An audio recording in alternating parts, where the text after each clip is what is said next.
The afternoon sun beat down on Oak Street as people hurried along, each wrapped up in their own world. Among them was Andre Collins, a 38-year-old electrician who had just finished a tough morning job at a nearby office building. His stomach had been growling for the past hour, and he finally had a chance to grab some lunch from his favorite local spot, Mama's Kitchen. Andre found a quiet bench in Westside Park right across from the courthouse. He carefully balanced the container of hot food on his lap, the smell of perfectly seasoned chicken and rice making his mouth water. This was his small reward after crawling through dusty ceiling spaces all morning. He closed his eyes for a moment, enjoying the warm breeze and the brief pause in his busy day. Finally, Andre muttered to himself as he opened the container.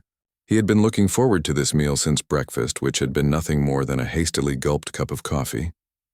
The first forkful was halfway to his mouth when a shadow fell across his bench.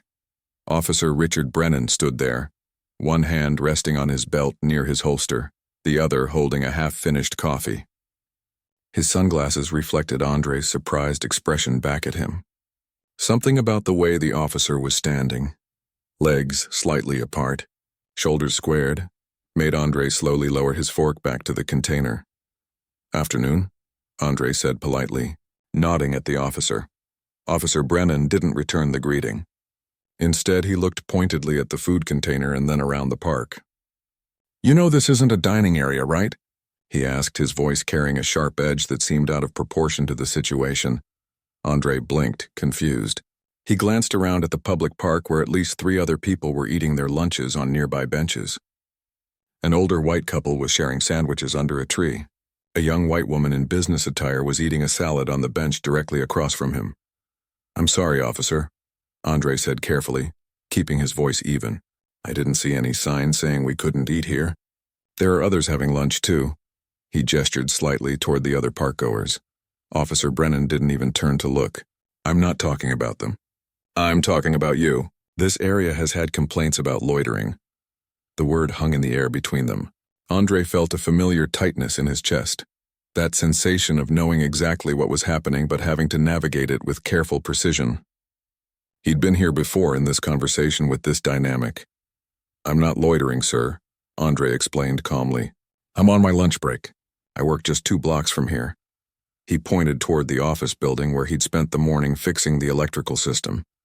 A few people walking by slowed their pace, noticing the interaction. Andre was acutely aware of their presence, grateful for witnesses but also embarrassed to be singled out this way. "Let me see some ID," Officer Brennan demanded, shifting his weight forward. Andre carefully set his food container down beside him on the bench. Moving slowly and deliberately, he reached for his wallet in his back pocket. Years of experience had taught him the rules of this unfair game. Move slowly, keep your hands visible, don't show frustration, don't raise your voice. "May I ask why you need my ID?"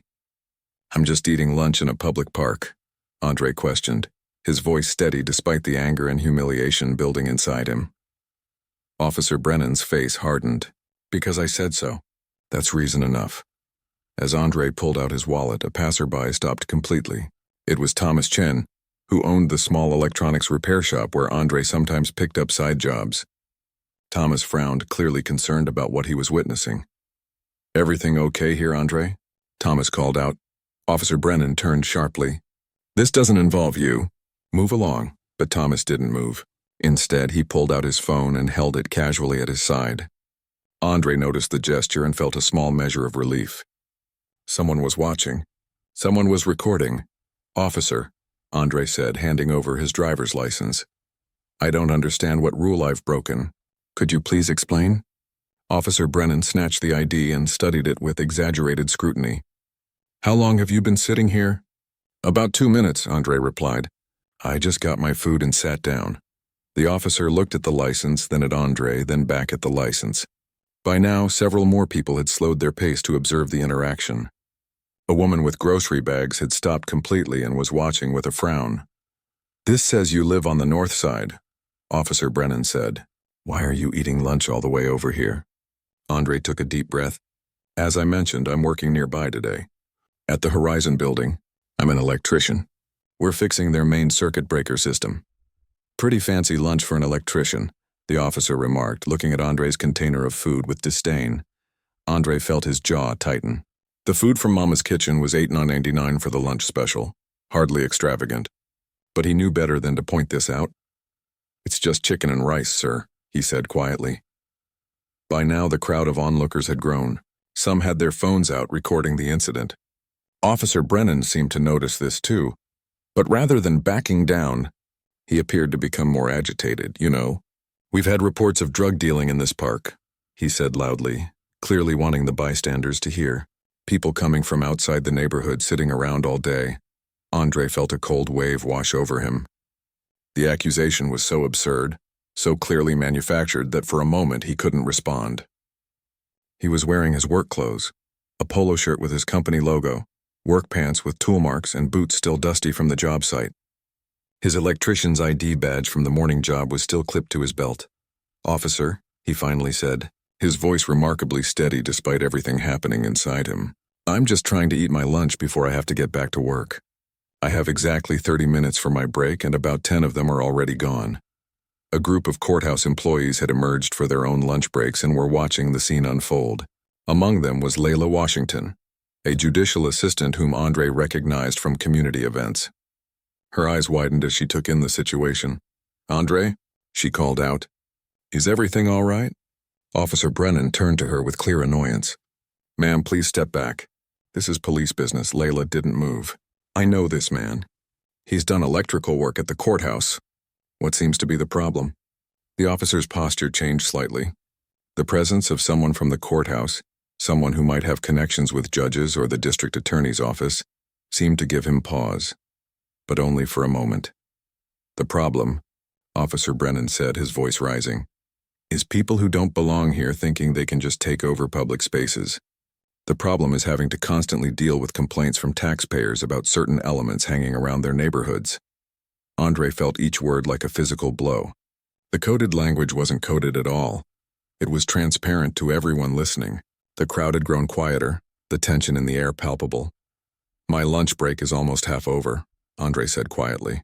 "May I please have my ID back so I can finish eating and get back to work?"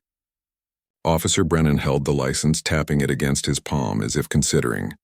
Then, with deliberate slowness, he handed it back. Andre reached for it, relieved that this might finally be ending. But as he took his ID, Officer Brennan suddenly moved closer, his boot catching against the bench. Whether it was intentional or not, the movement caused the officer to bump against Andre's carefully balanced food container. The container tipped, then fell. In what seemed like slow motion, Andre watched his lunch spill across the park pathway, chicken, rice, and sauce splattering over the concrete and onto his work boots. A collective gasp rose from the onlookers. Andre stared at his ruined lunch. The food he'd been looking forward to all morning now scattered on the ground. He felt a surge of anger so powerful that for a moment he couldn't speak. His hands trembled slightly as he pocketed his ID. "Oops," Officer Brennan said, not bothering to hide the small smile that crept across his face. "Guess you should be more careful where you put your things." Andre looked up at him, meeting his gaze directly for the first time. "That was my lunch," he said, his voice quiet but firm. "And this is a public park, not a restaurant," the officer replied. "Now clean up your mess before I cite you for littering." The injustice of it all, being harassed for simply existing in a public space, having his lunch destroyed, and then being ordered to clean up the resulting mess was almost too much to bear. But Andre had learned long ago that expressing righteous anger in situations like this could have dangerous consequences. As he bent down to begin picking up the scattered food, several people from the growing crowd moved forward. "That's not right," someone called out. "He didn't do anything wrong." "I saw what you did," another voice added, directed at the officer. "That was completely unnecessary." Thomas Chen stepped closer, his phone still recording. "Andre, you don't have to do that. This isn't your fault." Officer Brennan's hand moved to rest on his holster, a subtle but clear threat as he surveyed the increasingly displeased crowd. "Everyone needs to back up now. This is police business." "What kind of police business is knocking over someone's lunch?" Layla asked loudly. What law was being broken here? Just as the situation seemed about to escalate further, a black SUV with police department markings pulled up to the curb. The crowd turned to watch as a woman in a police uniform stepped out, her insignia indicating a high rank. She took in the scene quickly. The spilled food, Andre kneeling to clean it up, Officer Brennan's confrontational stance, and the crowd of upset witnesses with phones, recording. The expression on her face made it clear that whatever was about to happen next would change the course of this story entirely. Deputy Chief Gloria Reynolds stepped out of her SUV, her eyes quickly taking in the scene before her. She wasn't supposed to be here. She'd been on her way to a community meeting when she noticed the gathering crowd. Something in her gut told her to stop, and 25 years on the force had taught her to trust that feeling. The spilled food on the ground, a black man kneeling to clean it up, Officer Brennan standing over him. The crowd with their phones out, faces tense with anger and concern. It painted a picture she'd seen too many times before. Andre looked up as the deputy chief approached, relief washing over his face despite not knowing who she was. Just the presence of another officer, especially one with those rank insignias, felt like a lifeline in that moment. "What's going on here, Officer Brennan?" Deputy Chief Reynolds asked, her voice calm but carrying an unmistakable authority that made several onlookers lower their phones slightly. Officer Brennan straightened his posture, clearly surprised by her appearance. "Just handling a loitering situation, ma'am. This individual was causing a disturbance." The murmurs from the crowd grew louder at this blatant mischaracterization. Thomas Chen stepped forward, his phone still recording. "That's not true," he said firmly. "I watched the whole thing. This man was just eating his lunch when the officer approached him for no reason." Deputy Chief Reynolds held up her hand, signaling for a moment of quiet. She turned to Andre, who was still kneeling beside the spilled food. "Sir, could you please stand up?" she asked, her tone respectful. Andre slowly rose to his feet, brushing his hands on his work pants. "Yes, ma'am. Can you tell me what happened here?" she asked. Andre took a deep breath, conscious of all the eyes on him. "I was on my lunch break eating food I bought from Mama's kitchen down the street. I'm working on the electrical system at the Horizon building today." He gestured toward his company logo on his shirt. "Officer Brennan approached me, asked for my ID, questioned why I was here, and then my food got knocked over." He paused, choosing his words carefully. "I don't believe it was an accident," Officer Brennan scoffed. He put his container right on the edge of the bench. "It fell when I was conducting a routine check." Layla Washington stepped forward from the courthouse group. "Deputy Chief Reynolds, I work at the courthouse as a judicial assistant. I witnessed Officer Brennan deliberately bump the bench, which caused the food to spill. There was nothing routine about this check." Reynolds looked at Layla, recognizing her from meetings at the courthouse. "Ms. Washington, right?" When Layla nodded, Reynolds continued. "And you're certain about what you saw?" "Absolutely certain," Layla confirmed. "And I wasn't the only one who saw it." Several people in the crowd nodded in agreement. A young man in a university sweatshirt held up his phone. "I've got it all on video from the moment the officer approached him." Deputy Chief Reynolds nodded slowly, then turned back to Andre. "Sir, may I see your ID, please?" Andre reached for his wallet again, the motion now weary with repetition, and handed over his driver's license. Reynolds glanced at it briefly. "Mr. Collins, I apologize for the interruption to your lunch break," she said, handing the ID back to him. "And for the loss of your meal." She then turned to Officer Brennan, her expression hardening. "Officer, step aside with me, please." As they moved a few feet away, Andre stood awkwardly by the bench, unsure what to do.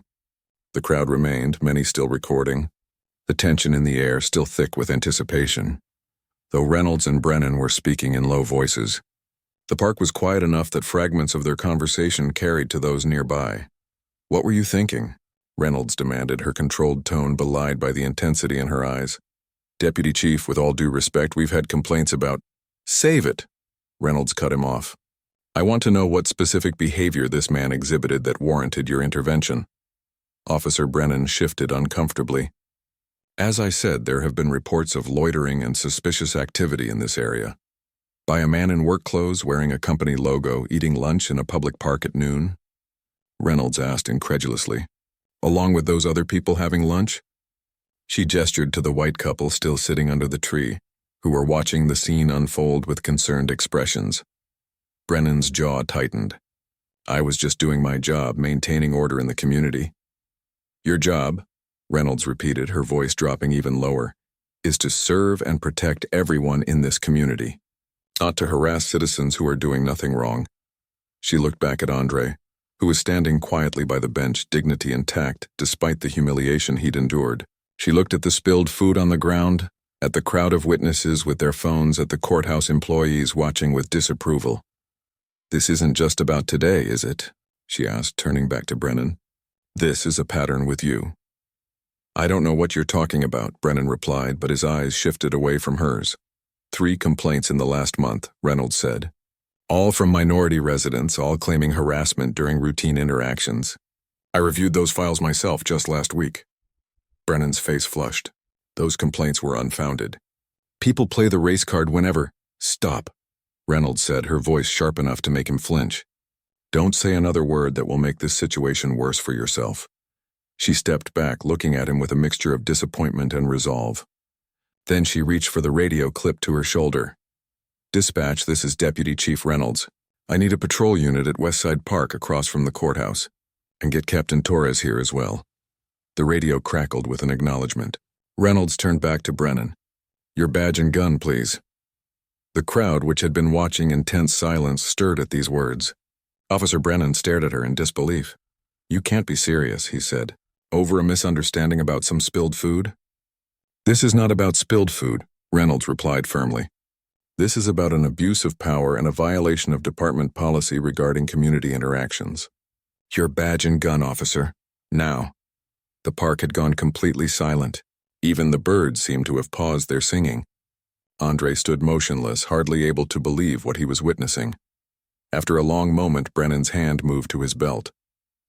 With stiff movements, he unclipped his badge and removed his service weapon, handing them both to Deputy Chief Reynolds. "This is a mistake," he muttered, but there was uncertainty in his voice now. "No, Officer Brennan," Reynolds said quietly. "The mistake was thinking that this kind of behavior would be tolerated under my watch." She turned back to Andre, who was still standing by the bench, his expression a complex mixture of emotions. "Mr. Collins," she said, approaching him, "I want to personally apologize for what happened here today. This is not how members of our department are trained to interact with the public." Andre nodded slightly, still processing the rapid turn of events. "Thank you," he said simply. Reynolds reached into her pocket and pulled out her department card. "I'd like you to come down to headquarters later today or tomorrow, whenever works with your schedule, to give a formal statement about this incident." As she handed him the card, she added in a lower voice, "And I'd like to personally replace your lunch. I know it doesn't make up for what happened, but it's the least I can do." Before Andre could respond, a patrol car pulled up, followed closely by an unmarked police vehicle. Captain Torres, a stern-looking man with salt and pepper hair, emerged from the second vehicle and took in the scene with a frown. Reynolds walked over to brief him, speaking in low tones while gesturing occasionally toward Brennan, who stood rigid and alone, avoiding the stares of the onlookers. Meanwhile, the crowd had begun to disperse, though many lingered, still recording or talking among themselves about what they'd witnessed. Thomas Chen approached Andre. "You okay?" he asked, genuine concern in his voice. Andre exhaled slowly. "Yeah, I think so, just wasn't how I planned to spend my lunch break, you know?" Thomas nodded. "That was something else. Never seen an officer get taken down like that before, right on the spot." "Me neither," Andre admitted. He glanced at his watch and grimaced. "And now I've got to get back to work with no lunch and only 5 minutes to spare." Layla Washington, who had overheard, stepped closer. "I've got an extra sandwich in my bag," she offered. "Nothing fancy, just turkey and cheese, but you're welcome to it." Andre smiled, touched by the gesture. "That would actually be great. Thank you." As Layla went to retrieve the sandwich from her bag, Andre watched as Captain Torres approached Officer Brennan. Their conversation was brief, ending with Torres pointing toward the patrol car. With a last defiant look around the park, Brennan walked stiffly to the vehicle and got into the back seat. Deputy Chief Reynolds returned to Andre as Layla handed him the sandwich. "Captain Torres will be taking Officer Brennan back to headquarters," she explained. "There will be a full investigation into this incident and his prior complaints." Andre nodded, feeling a complex mix of emotions, relief that the harassment had ended, satisfaction at seeing immediate consequences, but also a lingering sense of the injustice that had occurred. "What happens now?" he asked. Reynolds met his gaze directly. "Now accountability happens. We've got multiple witnesses, video evidence, and a pattern of behavior to review. I can't predict the outcome of the investigation, but I can promise you it will be thorough and transparent. The patrol car carrying Officer Brennan pulled away from the curb. The remaining onlookers began to truly disperse now. The excitement over, though Thomas and several others lingered nearby. Still watching Andre with concern? I need to get back to work, Andre said, looking at his watch again. Reynolds nodded. Of course, but please do come by the station when you can. Your statement will be important. As Andre gathered his things, preparing to return to his job site, he felt a strange mixture of exhaustion and energy. The confrontation had drained him, but the unexpected intervention and support from both the deputy chief and the community, members who had stood by him, had restored something important. He took a bite of Layla's sandwich as he walked back toward the Horizon building, his mind already turning over how he would describe this unbelievable lunch break to his coworkers. Behind him, in the park, city workers were already cleaning up the spilled food, the physical evidence of what had happened disappearing, even as the impact of those events continued to ripple outward. The next morning, Andre sat at his kitchen table scrolling through his phone with a mix of disbelief and unease. His coffee had gone cold, forgotten as he took in what was happening online. Local officer suspended after park confrontation, read one headline. Another proclaimed, video of police harassment goes viral. A local news site had embedded Thomas Chen's video, which had already gathered over 50,000 views. Andre set the phone down and rubbed his eyes. When he'd returned to the worksite yesterday, he'd told his coworkers about the incident in the park. They'd been sympathetic, outraged on his behalf, but he hadn't expected the story to spread beyond that circle. He certainly hadn't expected to wake up and find himself at the center of a viral moment. His phone buzzed with another notification. A text from his mother. Just saw the news. Are you okay? Call me. Before he could reply, his phone rang. An unknown number. Hello? Andre answered cautiously. Mr. Collins? This is reporter Diane Mitchell from Channel 7 News. We'd like to get your statement about the incident with Officer Brennan yesterday. Andre's stomach tightened. I'm sorry, but I don't have any comment right now. But Mr. Collins, Andre ended the call only for the phone to buzz again immediately with another unknown number. He silenced it and set the phone face down on the table. This wasn't what he wanted. He didn't want to be a hashtag or a headline. He just wanted to do his job, eat his lunch in peace and live his life without being harassed or becoming the unwitting face of yet another viral police incident. The knock at his door startled him. Looking through the peephole, he saw Thomas Chen standing in the hallway, holding a paper bag. Andre opened the door with a sigh. How did you know where I live? Thomas looked sheepish. I asked around. The electrical community isn't that big in this city. He held up the bag. Breakfast sandwiches from Denny's. Figured you might not want to go out with all the attention. Despite himself, Andre smiled and stepped aside to let Thomas in. Thanks. That was thoughtful. In the kitchen, Thomas set down the bag and took out 2 wrapped sandwiches. So you've seen the video? Andre nodded, pouring fresh coffee for both of them. Hard to miss it. I've already had 3 reporters call this morning. It's gotten pretty big, Thomas agreed, unwrapping his sandwich. The police department released a statement late last night. Did you see it? Andre shook his head. Thomas pulled out his phone and read, The department is aware of the incident involving Officer Richard Brennan at Westside Park. Officer Brennan has been placed on administrative leave pending a full investigation. We take all allegations of misconduct seriously and are committed to transparency throughout this process. Andre took a bite of his sandwich, considering this. Administrative leave. That's paid vacation, right? For now, Thomas said. But with the video evidence and all those witnesses, I don't think that's where this ends. Especially not with Deputy Chief Reynolds involved. She has a reputation for not letting things slide. Andre's phone buzzed again. This time it was a text from a number he recognized. Deputy Chief Reynolds. Mr. Collins, this is Deputy Chief Reynolds. I understand you may be overwhelmed with attention right now. When you're ready to come in for your statement, please let me know and I'll make sure you're not bothered by press or others. My direct line is below. Andre showed the text to Thomas. Are you going to go? Thomas asked. Andre nodded slowly. Yeah, I need to. Not just for me, but he trailed off. Thinking about all the other people who might have faced similar harassment from Officer Brennan, people who might not have had a high-ranking officer or a crowd of witnesses present. I'll go with you if you want, Thomas offered. Moral support, Andre smiled gratefully. I'd appreciate that. 2 hours later, Andre and Thomas walked into police headquarters. They were immediately met by a uniformed officer who escorted them past the public waiting area, bypassing a small group of reporters who had gathered near the entrance. This officer led them to a small conference room where Deputy Chief Reynolds was waiting with a woman in a business suit who introduced herself as Internal Affairs Detective Paula Green. Thank you for coming in, Mr. Collins, Reynolds said, gesturing for them to sit. And for bringing the video, Mr. Chen. Thomas nodded, placing his phone on the table. I've already uploaded the original file to the link you sent me, but I brought this too, just in case. Detective Green smiled. The digital file is perfect, but thank you for being thorough. Andre sat down, feeling the weight of the moment. What exactly happens now? We take your official statement, Reynolds explained. Detective Green will ask you questions about what happened and will record your answers. This will become part of the official investigation into Officer Brennan's conduct. And then what? Andre asked. Then we continue our investigation, Detective Green said. We've already taken statements from several witnesses, including Ms. Washington from the courthouse.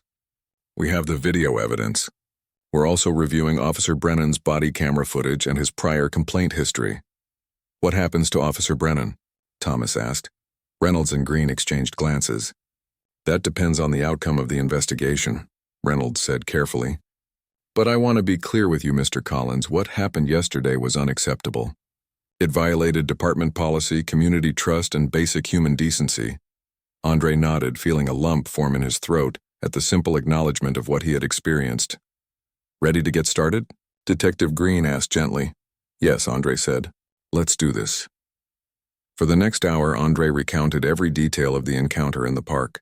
Detective Green asked clarifying questions, but mostly she just listened, taking notes and occasionally nodding.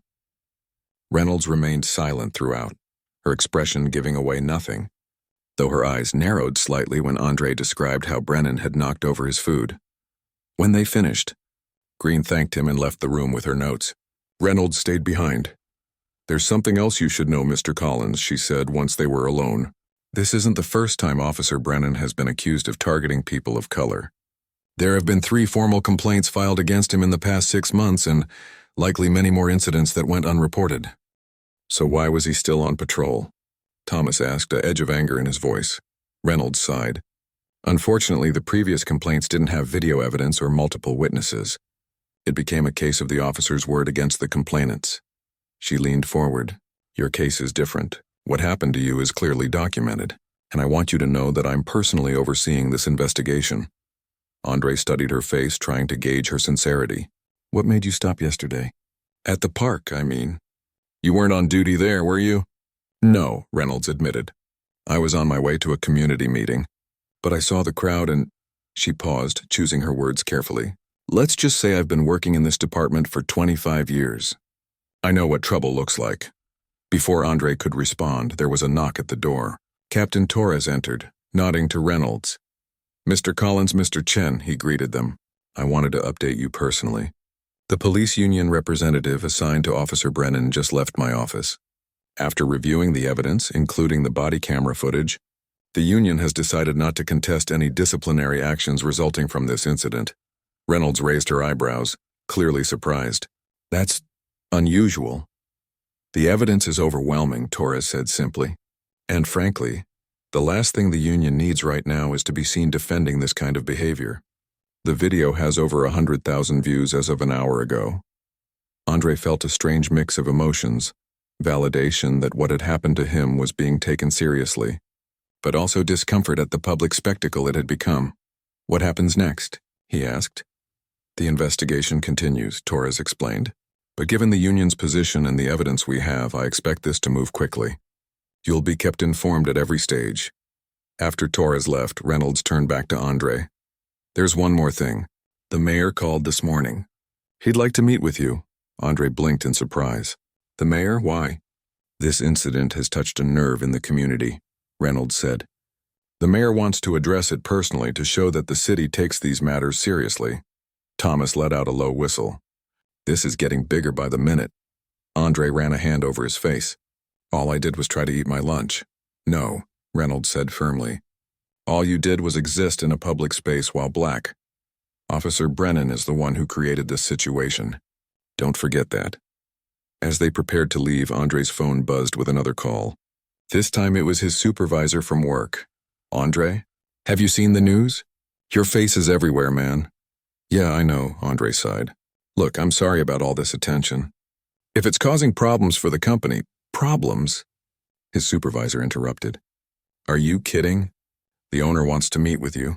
He's furious about what happened and wants to make sure you're okay. Take as much time as you need, your job is secure. After ending the call, Andre turned to Thomas with a bemused expression. My boss says the company owner wants to meet with me too. This is getting surreal. As they walked out of the police station, they were met by a small group of reporters who called out questions. Andre kept his head down, and Reynolds escorted them to a side exit where they could leave without being followed. In the parking lot, a woman was waiting beside Andre's car. He recognized her immediately, Layla Washington from the courthouse. I hope you don't mind, she said as they approached. I wanted to check on you, and Detective Green told me you were here giving your statement. I appreciate that, Andre said. Everyone's been very supportive, Layla nodded. It's the least we can do. Listen, there's something else. Some of us from the courthouse are organizing a community meeting for tomorrow night. We want to talk about police interactions in our neighborhood, share experiences, discuss solutions. Would you consider coming? Andre hesitated, looking at Thomas. This was so far beyond what he'd expected when he sat down for lunch yesterday. You don't have to speak or anything, Layla added quickly. Just your presence would mean a lot. After a moment, Andre nodded. Okay, I'll be there. As they drove away from the police station, Thomas glanced at Andre. How are you really doing with all this? Andre was quiet for a long moment, watching the city pass by outside the window. I keep thinking about how different yesterday could have gone, he finally said. If Deputy Chief Reynolds hadn't shown up, if there hadn't been witnesses with phones, if I had reacted differently when he knocked over my food. He turned to look at Thomas. What happened to me isn't new. What's new is that people are actually seeing it, and something might actually change because of it. Thomas nodded solemnly. And that's why Layla and the others want you at that community meeting. You've become a symbol, Andre sighed. I never asked to be a symbol. I just wanted to eat my lunch. I know, Thomas said quietly, but sometimes the world asks more of us than we plan to give. As they pulled up to Andre's apartment building, another news van was parked out front. Andre sank lower in his seat. Want to go somewhere else? Thomas asked. Andre thought for a moment, then straightened up. No, this is my home. I'm not going to hide. As they walked toward the building, reporters noticed them and began calling out questions.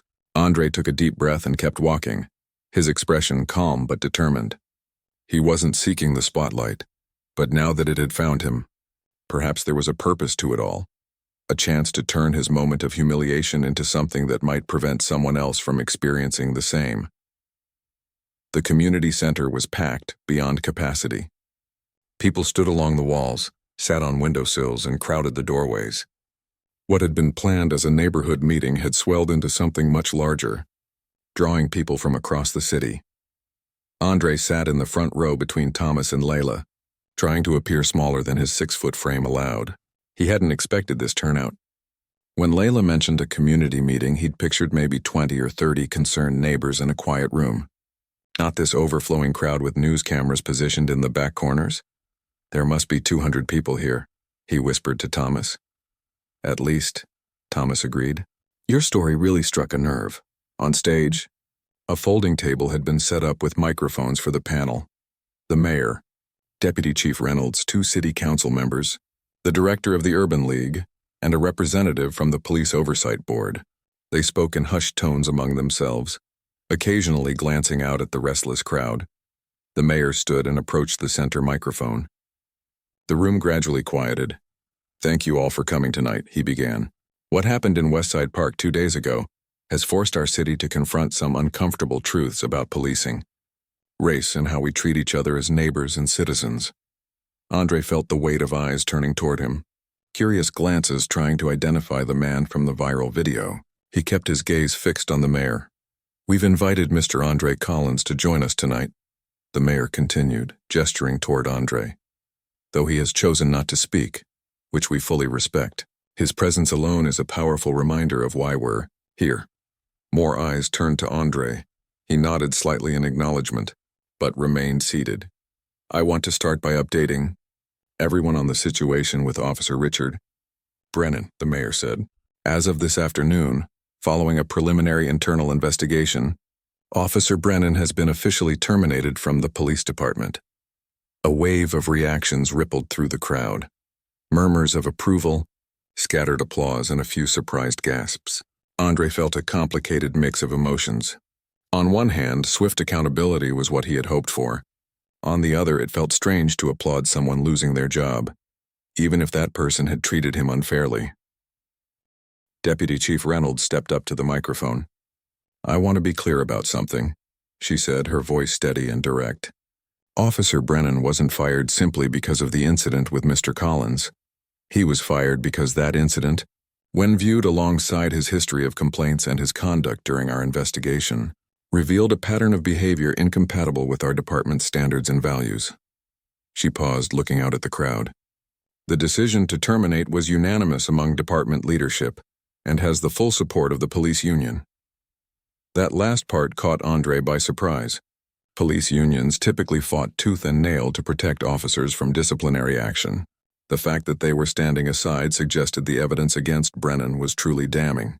For the next hour, the panel took questions from the audience. People shared their own stories of problematic interactions with police. Others asked about specific policies regarding officer conduct and accountability. Some questioned whether firing one officer would lead to meaningful change. Through it all, Andre sat quietly, taking it in. He noticed that many of the stories being shared sounded familiar. The unnecessary stops, the demanding of ID without cause, the subtle and not so subtle intimidation tactics. But he also noticed something else. The people sharing these stories weren't just Black residents. Latino community members, Asian residents, even some white citizens stood up to describe troubling encounters. Midway through the meeting, an older white woman approached the microphone. She introduced herself as a retired schoolteacher who had lived in the neighborhood for 40 years. "I've never spoken at one of these meetings before," she began, her voice slightly shaky, "but I was in the park that day. I saw what happened to that young man." She gestured toward Andre. "And it made me think about all the times I've seen similar things happen and said nothing. Done nothing. I'm ashamed of that now." She turned to face Andre directly. "I'm sorry I didn't speak up when that officer was questioning you. I'm sorry I just watched. I won't be a silent bystander anymore." Andre felt a lump form in his throat. He nodded at the woman, trying to convey his appreciation for her words. As she returned to her seat, Deputy Chief Reynolds took the microphone again. "That brings me to an announcement I'd like to make tonight. In response to recent events, the department will be launching a new bystander intervention training program for both officers and community members. We're calling it Speak Up, Step In." She outlined the program briefly, how it would teach officers to intervene when they witnessed misconduct from colleagues, and how it would provide community members with strategies for safely documenting and reporting police misconduct, because what made the difference in Westside Park wasn't just that I happened to be there, Reynolds said. It was that multiple community members were already engaging, already recording, already speaking up. That's the kind of active community involvement we need to prevent future incidents. The meeting continued with more questions and discussions. Throughout it all, Andre remained silent, processing everything he was hearing. This was so much bigger than his spilled lunch. His individual experience had somehow become a catalyst for a community-wide conversation about policing, race, and civic responsibility. As the formal meeting wound down, people began to approach Andre. Some just wanted to shake his hand or pat his shoulder. Others shared their own stories of harassment or discrimination. A few apologized for not doing more when they'd witnessed similar situations in the past. One young man, perhaps college-aged, hung back until most others had spoken to Andre. When he finally approached, his expression was earnest. "I just wanted to say thank you," he said quietly. "My little brother got roughed up by cops last year when he was just waiting for the bus. Nobody believed him because there was no video, no witnesses who spoke up. Seeing what happened with you and how the department actually did something about it, it gives me hope that maybe things can change. Andre nodded, momentarily unable to speak past the emotion in his throat. He squeezed the young man's shoulder instead, a gesture that seemed to convey what words couldn't. As the crowd finally began to disperse, the mayor approached Andre away from the microphones and cameras. "Mr. Collins, I want to thank you personally for being here tonight," he said. "I know this isn't what you signed up for when you sat down to eat your lunch the other day." Andre managed a small smile. "No, it definitely wasn't in my plans. I'd like to invite you to be part of the advisory committee for the new bystander intervention program," the mayor continued. "We need people like you, everyday citizens who can speak to these experiences firsthand." Andre hesitated. "I'm just an electrician, Mr. Mayor. I don't know anything about police training or policy." "That's exactly why we need you," the mayor insisted. "This can't just be designed by politicians and police.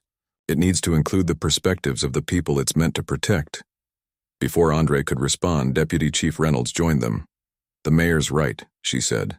"Your voice would be valuable, and not just because of what happened to you, but because of how you've handled it, with dignity and thoughtfulness."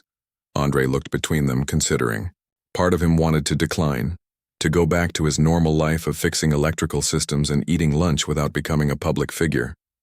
But another part of him recognized the rare opportunity, being presented, a chance to turn his negative experience into something that might prevent others from going through the same thing. "I'll think about it," he finally said, as he left the community center with Thomas and Layla. Reporters called out questions, cameras flashed, and microphones were thrust toward him. Thomas stepped slightly in front of Andre, shielding him as they made their way to the car. "You okay?" Thomas asked once they were inside with the doors closed. Andre took a deep breath. "Yeah, it's just a lot to process." "You don't have to decide about the mayor's offer tonight," Layla said from the back seat. "Take some time." Andre nodded, watching through the window as people continued to stream out of the community center. Everyday people who had shown up because they cared, because they wanted things to be better. "You know what the strangest part of all this is?" he said as Thomas started the car. 2 days ago, I was just a guy trying to eat his lunch. Now people are looking at me like I'm some kind of symbol or spokesperson. "That's how change happens sometimes," Layla replied thoughtfully. "Regular people just living their lives suddenly find themselves at the center of something bigger. The question is what you do with that moment." As they drove away from the community center, Andre thought about the retired teacher who had spoken up, about the young man whose brother hadn't been believed, about all the stories shared that night that echoed his own experience. Maybe Layla was right.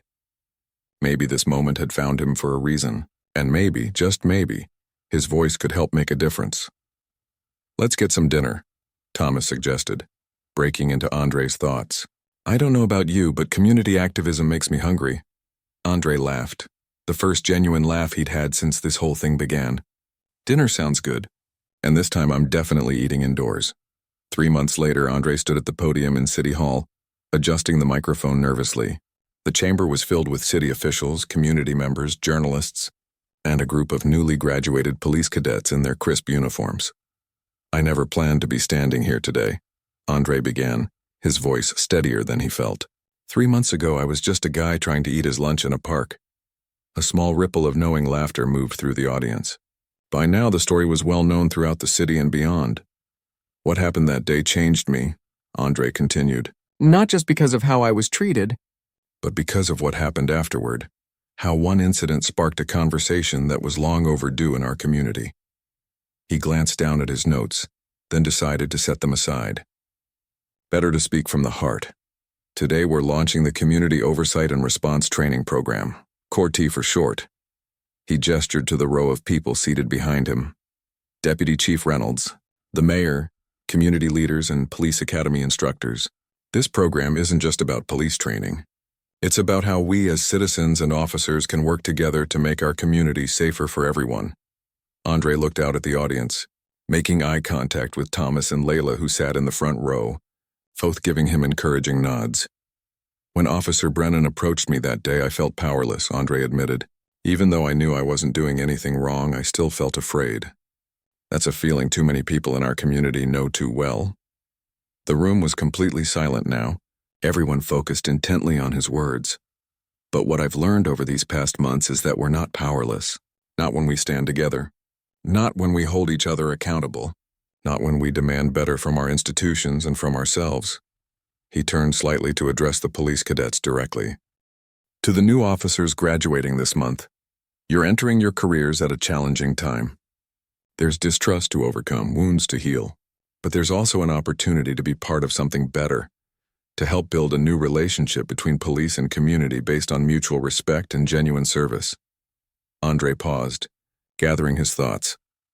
The Core T program we're launching today has 3 parts. First, enhanced training for officers on de-escalation and recognizing bias. Second, a civilian response protocol to help community members safely document and report police misconduct. And third, this is the part I'm most proud of, a joint community police advisory board with real oversight powers. He gestured toward Deputy Chief Reynolds.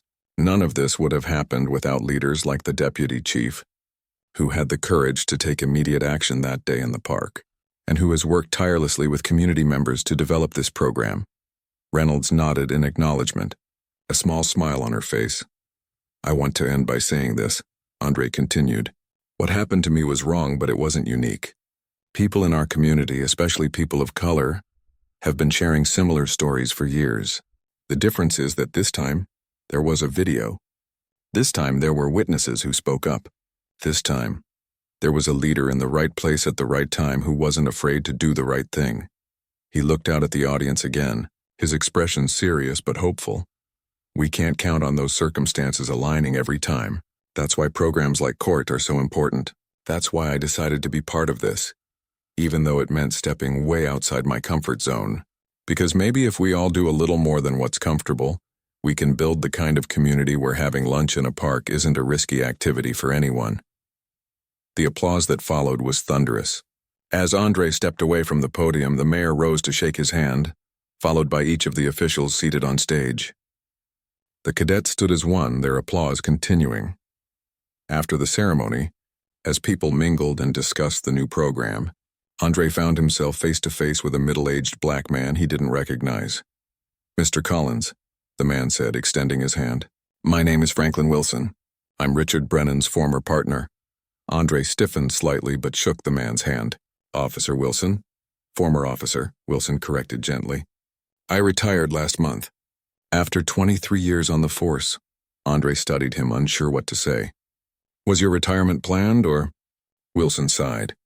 Let's just say the incident with you and Richard made me do some hard thinking. About things I'd seen over the years. Things I hadn't spoken up about when I should have. He glanced around the chamber, at the diverse group of people engaged in animated conversation about the new program. I wanted to tell you that what you're doing here matters, Wilson continued. Not just for the community, but for the good officers, too. The ones who want to do the job right but don't always know how to address problems they see. Before Andre could respond, Wilson added, and I wanted to apologize. Not for Richard specifically, but for all the times officers like me stayed silent when we should have spoken up. That silence is part of what allowed what happened to you. Andre nodded, moved by the unexpected apology. Thank you for saying that. It means a lot. As Wilson moved away, Thomas approached with Layla and Deputy Chief Reynolds. That was quite a speech, Thomas said, clapping Andre on the shoulder. For an electrician, you've got a pretty good way with words. Andre smiled. I just spoke the truth. Sometimes that's all it takes, Reynolds said. The right words at the right time. Layla checked her watch. We should head out if we're going to make it to Mama's kitchen before they close. They're holding a table for us. Andre raised an eyebrow. Mama's kitchen? Isn't that tempting fate a little? Thomas laughed. Lightning doesn't strike twice. Besides, Mama herself wants to meet the man who made her restaurant famous. Your spilled lunch incident put her place on the map. She's had customers coming from all over the city. As they walked out of City Hall, a few reporters called out questions, but most of the media attention had died down in recent weeks. The story had evolved from a viral video of injustice to something more substantive, a case study in community-driven reform. At Mama's kitchen, they were greeted warmly by the owner, a round-faced woman with a booming laugh who insisted on serving them herself. So you're the famous Andre Collins, she said, setting down 4 heaping plates of food. About time you actually got to eat my cooking instead of wearing it. Andre laughed along with the others. It felt good to be able to joke about the incident now, to have transformed it from a humiliating experience into something that had led to positive change. As they ate, the conversation flowed easily between serious topics and lighthearted banter. Reynolds shared stories from her early days on the force. Layla talked about changes happening at the courthouse to improve access to justice for all community members. Thomas updated them on the continuing spread of the court model to neighboring cities. "So what's next for you?" Reynolds asked Andre during a lull in the conversation. "Still planning to stick with electrical work?" Andre nodded. "That's my profession. This community activism thing is important, but it's not my career." "You could do both," Layla suggested. "The advisory board only meets twice a month." "True," Andre acknowledged. "And I do want to stay involved with court, but I also want to remember what normal feels like." He gestured around the table. "Having lunch with friends without it being headline news. Working a regular job. Being just Andre the electrician again, at least most of the time." Thomas raised his glass in a toast. "To normal life and to making it normal for everyone. Not just some of us," they clinked glasses. The simple gesture carrying the weight of all they'd experienced together over the past 3 months. After dinner, as they stepped outside into the cool evening air, Andre paused to look up at the stars just becoming visible in the darkening sky. "You know what I'm most proud of?" he said quietly.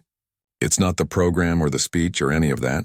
It's that my nephew can look at what happened and see that sometimes things can change for the better, that standing up for what's right isn't always futile." Reynolds nodded. "That's how progress happens. Not all at once, but in moments. Moments that add up over time." As they walked toward their cars, Andre felt a sense of completion. The incident in the park would always be part of his story, but it no longer defined him. He had taken something ugly and helped transform it into something hopeful. Tomorrow he would put on his work clothes and go fix an electrical system somewhere. He would probably eat lunch in that same park again. Life would go on with its familiar rhythms. But something fundamental had shifted, both in him and in his community, and that was worth more than all the lunches in the world.